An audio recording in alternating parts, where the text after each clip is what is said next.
जब दुश्मन के ड्रोन्स आसमान चीरते हैं तो सिर्फ जमीन पर नहीं, कौम के हौसलों पर भी हमला होता है। लेकिन असल सवाल ये नहीं है कि वो ड्रोन कैसे आए, असल सवाल ये था कि वो वापस कैसे जाएंगे और दुश्मन को उसकी कीमत क्या चुकाना पड़ेगी। पाकिस्तान खामोश था, बेखबर नहीं। उसने सब्र किया, कमजोरी नहीं दिखाई, क्योंकि हर महाज की एक घड़ी होती है और अब घड़ी आन पहुंची है कि दुश्मन को उसी ही की जुबान में, उसके ही घर के अंदर, उसके अपने नक्शे के मुताबिक जवाब दिया जाए। भारत ने अगर समझा कि सिर्फ एक आहनी पर का इस्तेमाल करके पाकिस्तान को झुका देगा, तो उसे जान लेना चाहिए कि पाकिस्तान का जवाब सिर्फ फजा में नहीं आएगा, बल्कि साइबर की तारीकियों, मईशत के गुंबदों और नफ्सियात की गहराइयों में गूंजेगा। ये जंग अब जो लड़ी जाएगी वो सिर्फ बारूद से नहीं, बल्कि शऊर, कोड और खौफ से लड़ी जाएगी, और उसका आगाज अब हुआ चाहता है। आप सब पर सलामती हो, मैं यासिर रशीद हूं और आप देख रहे हैं 92 डिजिटल। नाज़रीन, जंग के जदीद दौर में दुश्मन की हिकमत अमली सिर्फ रवायती मैदान जंग तक महदूद नहीं रहती, बल्कि उसका मकसद हमेशा महंगे हथियारों के इस्तेमाल में उलझाना होता है। उसमें सस्ते मगर मौसर हथियार जैसे ड्रोन्स का किरदार इंतहाई अहमियत इख्तियार कर जाता है। ये ड्रोन्स या तो बहुत कम ऊंचाई पर उड़ते हैं या फिर फजा में उतनी बुलंद परवाज करते हैं कि उन्हें रिवायती हथियारों से मारना तकरीबन नामुमकिन होता है। पाकिस्तान के पास जो एयर डिफेंस सिस्टम है, बहुत सारे सवालात जो इस वक्त मीडिया के ऊपर या सोशल मीडिया प्लेटफॉर्म्स पे या बहुत से जहनों में गर्दिश कर रहे हैं कि ये आए कैसे, ये घुस कैसे आए। पूरे सिस्टम को जांचने की जरूरत है कि उसकी टेक्निक क्या है, आपका दुश्मन क्या चाल चल रहा है। यहां पे बैठ के ज़हनी नाबल सिर्फ सवाल बुलंद कर सकते हैं, उठा सकते हैं, चीख सकते हैं, गले फाड़ सकते हैं, कॉन्स्पायरेसी थ्योरी का हिस्सा बन सकते हैं, लेकिन थोड़ी तहकीक नहीं कर सकते। मैं आपको बताता हूं वो पूरा मंजरनामा। दुश्मन के जंगी तैयारों और मिसाइलों के खिलाफ पाकिस्तान का ये डिफेंस सिस्टम तैयार किया गया। सबसे पहले ये जानिए कि उनमें से हर एक मिसाइल की कीमत कितनी है, लाखों डॉलर की। और उन महंगे मिसाइलों का इस्तेमाल सस्ते ड्रोन्स पे करना एक गैर माकूल कदम होता है। क्यों? हर मिसाइल जो किसी खतरनाक तैयारी या मिसाइल का निशाना बनाने के लिए रखा गया, अगर किसी ड्रोन पे जाया हो जाए तो पाकिस्तान को एक संगीन माली नुकसान होगा। दूसरा ये कि वो तादाद में कम हो जाएंगे, और ये सूरत हाल दुश्मन के लिए फायदेमंद है, और वो इसी टेक्टिक का इस्तेमाल कर रहा है, क्योंकि वो चाहता है कि हम अपने कीमती मिसाइल सस्ते ड्रोन्स के खिलाफ इस्तेमाल करें, ताकि जब उसके असल जंगी तैयारे मैदान में आए, यानी बिग बर्ड्स आए, तब हमारे पास उनके दिफा के लिए मुनासिब वसाइल ना हो। इस हिकमत अमली के तहत बहुत सारे सवाल ये भी हैं कि अच्छा, अगर इसलिए थे तो वो मिसाइल क्यों ना रोके जा सके जो मिसाइल पहले आके टारगेट को निशाना लगा गए। वो तमाम तर सवालात के जवाब इसी वीलॉग में देने की कोशिश करूंगा। दुश्मन ये चाहता है कि हम सस्ते हथियारों के जवाब में अपने कीमती दिफाई वसाइल खर्च करें और उस तरह हमारी जंगी तैयारियां असरअंदाज हों। ये मामला सिर्फ हथियारों का नहीं है, बल्कि वसाइल के मौसर इस्तेमाल का। अब सवाल ये पैदा होता है कि पाकिस्तान ऐसे सस्ते मगर मौसर तरीकों की तरफ कदम बढ़ाएगा ताकि जंग के मैदान में दिफाई हथियारों की कमी ना हो। 6 मई की शब होने वाले वाक़े को समझने के लिए जरूरी है कि हम फजा से जमीन पर दागे जाने वाले जदीद मिसाइल्स की नौइयत और उनके खिलाफ दिफाई इम्कानात का गैर जानिबदार जायजा ले रहे हैं। आज के दौर में ऐसे मिसाइल ना सिर्फ इंतहाई जदीद हो चुके हैं, बल्कि उनकी रफ्तार भी हैरान कुन सतह तक पहुंच चुकी है। बाज मिसाइल्स की जो रफ्तार है वो माक 3 यानी तकरीबन 3675 किलोमीटर फी घंटा से लेकर माक 9 यानी 11025 किलोमीटर फी घंटा तक होती है। इतनी बर्क रफ्तार हथियारों को रास्ते में रोक लेना किसी बड़ी ताकत अमेरिका, रूस या चीन के लिए भी तकरीबन नामुमकिन है। हाँ, ये अलग बात है कि चीन का हमसाया मुल्क उसके ऊपर वार ना करे, वो कहीं और से हो, उसकी अपनी फजाओं के करीब ना हो, कहीं और से हो और लंबा रास्ता तय करके आए, तो फिर उनको रोकना जो है वो मुमकिनात में से होता है। मसला यहां पे सिर्फ रफ्तार का भी नहीं है, बल्कि रद्द-ए-अमल के वक्त का भी है। फजा से यानी एयर टू सरफेस जो दागे गए मिसाइल हैं, उसका फ्लाइट टाइम बहुत मुख्तसर होता है, जिसका मतलब है कि आपके पास फैसला करने और रोकने के लिए चंद लम्हे ही होते हैं। उसके बरक्स जो सरफेस टू सरफेस यानी जमीन से जमीन पर मार करने वाले मिसाइल्स हैं, उनको किसी हद तक रोका जा सकता है, क्योंकि उनकी परवाज का वक्त निस्बतन तवील होता है और उनके फ्लाइट पाथ को पहले से ट्रैक किया जा सकता है। अब जब हमारे वजीर खारजा खड़े होकर यह कहें कि हमने उन तैयारों को निशाना बनाया जिन्होंने पेलोड छोड़े, तो उसका मतलब यह था कि फजा से वो वार किए गए। یہ حقیقت ہے کہ اگر کوئی دشمن ملک ایک ہی وقت میں مختلف سمتوں سے فضا سے زمین پر کئی میزائل داغے تو موجودہ دفاعی نظام کے لیے ان سب کی شناخت، ان کی سمت اور نوعیت کو فوراً سمجھنا اور مناسب رد عمل دینا ایک بہت بڑا چیلنج بن جاتا ہے۔ اسرائیل کی مثال بہت سارے لوگ دیتے ہیں کہ دیکھیں وہ تو روک لیتا ہے، دنیا کا بہترین ایڈوانسڈ اس کے پاس ڈیفنس سسٹم ہے، لیکن آپ اس کے 5 شہروں کو نشانہ بنا کے آپ میزائل داغیں گے تو وہ سارے میزائل نہیں روک پائے گا، اور ماضی میں ہم نے اس کا عملی نمونہ بھی دیکھا ہے۔ ایسے حالات میں کوئی بھی ملک مکمل تحفظ کی ضمانت نہیں دے سکتا، یہاں تک کہ حملہ آور ملک بھی خود اسی صورتحال میں ہو تو اس کا دفاعی نظام بھی کمزور ثابت ہو سکتا ہے۔ یہی منظر 6 مئی کے رات کو تھا۔ دشمن نے ایک ہمہ جہتی حملہ کیا جس میں درجنوں طیارے استعمال ہوئے، کئی میزائل داغے گئے۔ اگرچہ اس کارروائی کے نتیجے میں پاکستان کے علاقوں میں میزائل گرے، بدقسمتی سے انسانی جانوں کا ضیاع ہوا، لیکن دفاعی نقطہ نظر سے دیکھا جائے تو اتنی بڑی کارروائی میں جس میں کہا جائے کہ 80 طیارے تھے، ان میں سے چند میزائلوں کا گرنا غیر معمولی ان حالات میں نہیں سمجھا جا سکتا۔ جنگی اصولوں میں اسے ایکسیپٹیبل لاس تصور کیا جاتا ہے، خاص طور پہ جب حملے کا دائرہ بہت وسیع ہو اور اس میں کئی میزائل بھی ڈیکوائے یعنی فیک اٹیک یا ڈیکوائے شامل کیے گئے ہیں۔ فیک اٹیک کیا ہوتا ہے کہ 80 طیارے فرض کریں آئے ہیں اور 80 طیاروں میں 50 طیاروں سے میزائل فائر کیے گئے ہیں، ان میں سے 40 جو ہیں وہ فیک اٹیک ہوں گے، وہ اہداف نہیں اس کے متعین کیے گئے ہوں گے۔ آپ اس کی طرف بھی جا سکتے ہیں، اس میں سے جو 20 ہیں وہ ڈائریکٹ اٹیک ہوں گے۔ آپ کو اس لمحے میں اندازہ لگانا ہے کہ اس میں سے فیک اٹیک کون سا ہے اور دوسرا کون سا ہے۔ ان تمام باتوں کا مجموعی نتیجہ یہ نکلتا ہے کہ دفاع کا نظام مکمل نہیں ہو سکتا، لیکن اسے بہتر بنایا جا سکتا ہے۔ ہر حملے کی نوعیت مختلف ہوتی ہے اور اسی لیے دفاعی حکمت عملی بھی اس کے مطابق ڈھالی جاتی ہے، خواہ وہ تکنیکی اعتبار سے ہو یا زمینی ترتیب کے لحاظ سے۔ انڈین حملوں کے جواب میں پاکستانی فضائیہ کی کارروائی نہ صرف بروقت تھی بلکہ اس نے یہ واضح کیا کہ کسی بھی حملے کی صورت میں پاکستان اپنے دفاع کا بھرپور حق محفوظ رکھتا ہے۔ اب لوگ یہ کہتے ہیں میزائل حملے کیے، اب ڈرون آ گئے اور پاکستان سے کیا ہو پایا؟ پاکستان سے اگر کچھ نہ ہو پایا ہوتا نا تو یہ ڈرون نہ آتے۔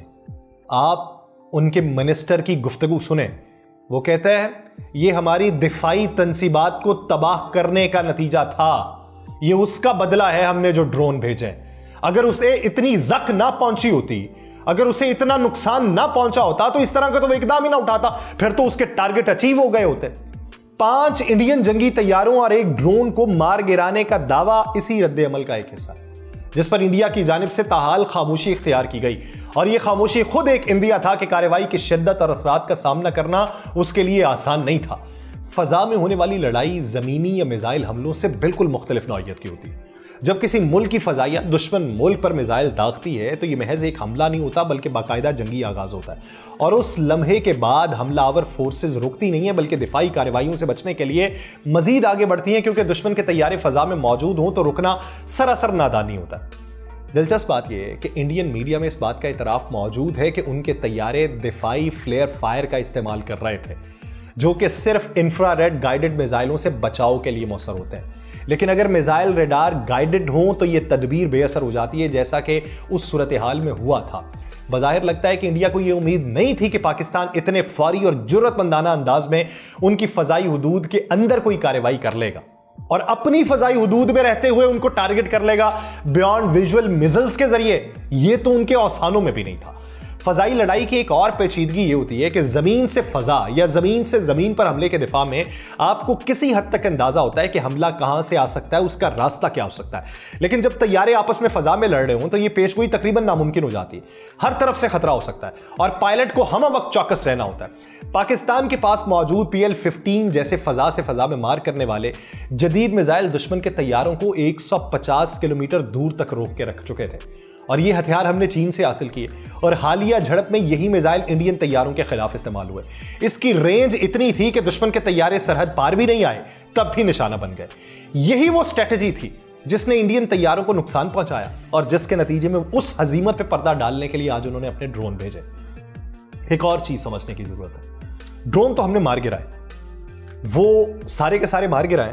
یہ سمجھنے کی ضرورت ہے کہ جب کوئی چیز آتی ہے اس کا سائز بھی اہمیت رکھتا ہے۔ جب اسمال برڈز یعنی چھوٹے ڈرونز آتے ہیں تو چھوٹے ڈرونز جو ہیں وہ ریڈار کے اوپر بہت جلد نمودار نہیں ہوتے، बड़े ड्रोन्स होते हैं, बिग बर्ड्स या तैयारे होते हैं, हेलीकॉप्टर होते हैं। छोटे ड्रोन्स को डिटेक्ट करना बड़ा मुश्किल होता है। एक तो उसके साथ बारूद बहुत कम होता है, वो या तो सर्वेलेंस के लिए इस्तेमाल किए जाते हैं या किसी छोटी जगह को नुकसान पहुंचाने के लिए किए जाते हैं। ये जितने भी ड्रोन्स आए थे ये बड़ा हमला नहीं कर सकते थे, इनमें से ज्यादातर सर्वेलेंस के लिए आए, और कुछ इसलिए आए कि पाकिस्तान का जो डिफेंस सिस्टम है या एंटी मिसाइल सिस्टम है, वो जो शुआएं छोड़ता है उसकी जो फ्रीक्वेंसी है, वहां से अंदाजा लगाया जा सके कि कहां कहां पर यह तनसीब इसकी की गई है, ताकि अगला जो हमला हो वो उस जगह पे किया जा सके जहां से मिसाइल रोके जा सकते हैं। तो ये उसकी सर्वेलेंस के लिए थे। कहा यह भी जाता है कि कल रात एक फ्रीक्वेंसी जो है वो कैच कर ली गई थी भारत की तरफ से, तो उसके बाद वो एंटी डिफेंस सिस्टम जो है उसे उस जगह से मूव कर दिया गया। दूसरा ये समझने की जरूरत है कि अब नई टेक्नोलॉजी भी इस्तेमाल होती है। बिग बर्ड्स भी अगर आएंगे, रॉकेट भी अगर आएंगे, तो उनमें स्टेल्थ टेक्नोलॉजी इस्तेमाल की जाती है। स्टेल्थ टेक्नोलॉजी ये है, फर्ज करें एक शुआ है, वो आपसे टकराती है और टकरा के वापस जाती है, वो वापस जाके सिग्नल दे रही है कि यहां पे कोई ऐसी चीज मौजूद है। स्टेल्थ टेक्नोलॉजी बैरूनी साख्त को इस तरीके से अब तरतीब दिया जाता है कि वो जब शुआ आए, वो रेज आपके साथ टकरा के, यानी उस तैयारे के साथ या उस ड्रोन के साथ टकरा के, या तो उसमें जज्ब हो जाए या वो उसका रास्ता तब्दील कर दे ताकि डिटेक्शन ना हो सके। अब ये भी टेक्नोलॉजी, तो ये सिर्फ बैठ के बात कर देना आसान नहीं है।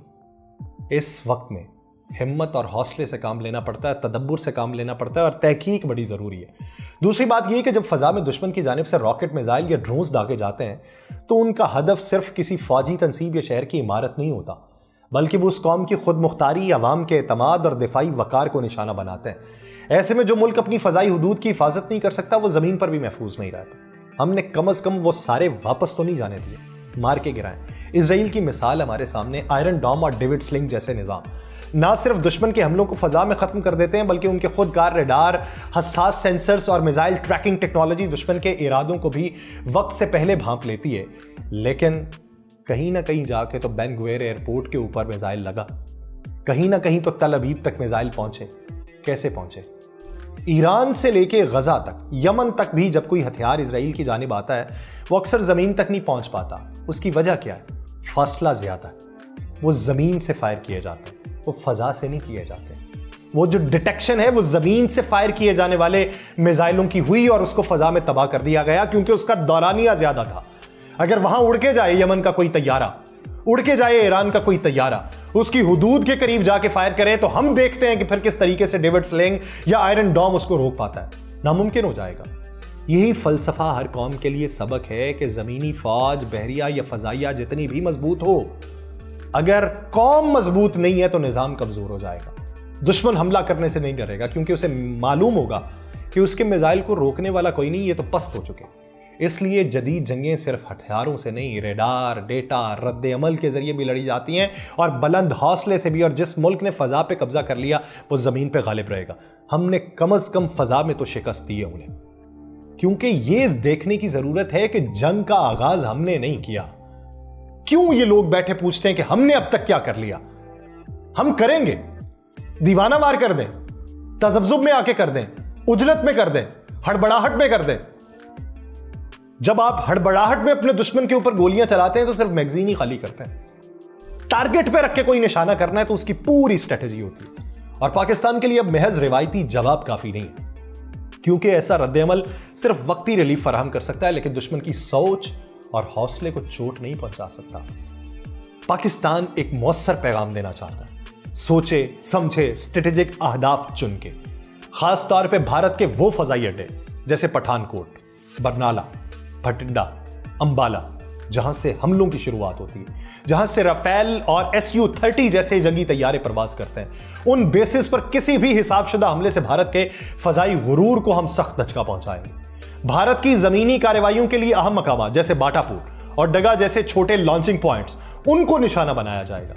आज की जंग सिर्फ मैदान जंग तक महदूद नहीं है, बल्कि डिजिटल महाज उससे कहीं ज्यादा फैसला कुन बन चुका है। पाकिस्तान कदम अगर उठाएगा तो साइबर मैदान में ऐसी कार्रवाइयां कर सकता है जिनसे दुश्मन का निजाम दरहम बरहम हो जाए। मसलन दिल्ली, मुंबई के डेटा सेंटर्स, उनको निशाना बना के सरकारी निजाम मुअत्तल हो सकता है। ड्रोन नेटवर्क को जैम करके दुश्मन के इंटेलिजेंस सिस्टम को मफलूज किया जा सकता है। हमारा अगला हदफ क्या होगा?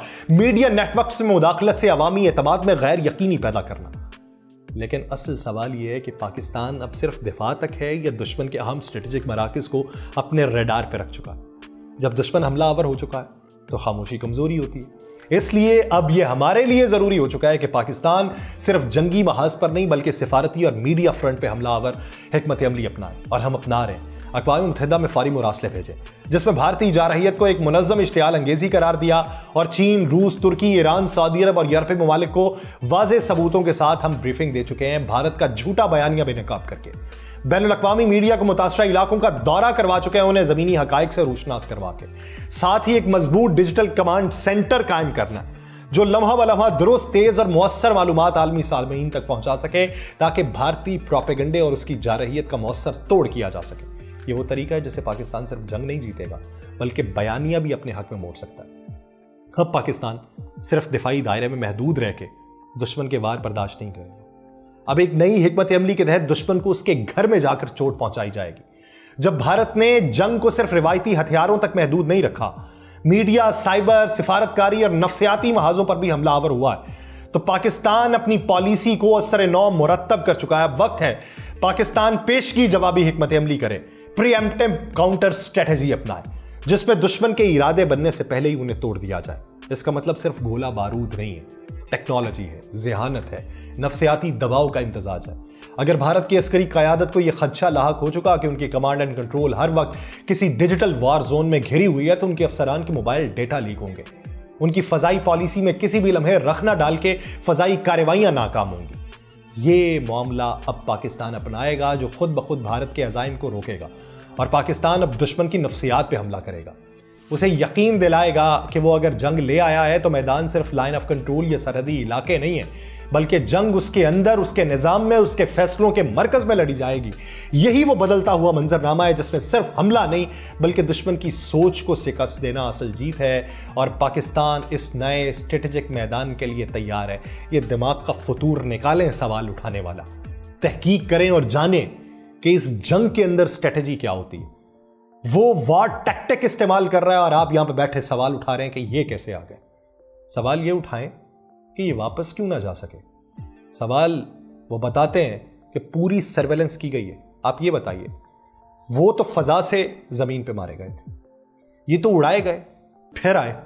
ये सरफेस टू सरफेस है। मैं अपनी इसी मिसाल को सच साबित करता हूं। जमीन से जमीन तक आए या जमीन से फजा तक ही रहे, जिनको हमने मार गिराया या वो नीचे आए, तो ये किसी बड़ी इमारत के ऊपर क्यों ना गिरे। एक शहादत हुई, 3 जवान जख्मी भी हैं, लेकिन वो इतनी मोटर है, फजा में तबाह किया, जहां पे गिरी वहां पे नीचे किसी को पुर्जा लगा होगा, लेकिन वो अपने टारगेट तक नहीं पहुंच पाए। उनकी पूरी सर्वेलेंस करके उस जगह पे गिराया गया जहां पे नुकसान कम हो सकता था। अब उड़ती हुई चीज को रिमोट तो हाथ में है नहीं कि अपनी मर्जी की जगह पे उतार लिया जाए। कम से कम उन जगहों पे गिराए गए हैं जिन जगहों पे नुकसान ना हो सकता। अब स्ट्रेटेजी दिमाग के अंदर रख के उसी हिकमत अमली के तहत हमला आवर होना। मुझे दीजिए इजाजत। अल्लाह निगहबान।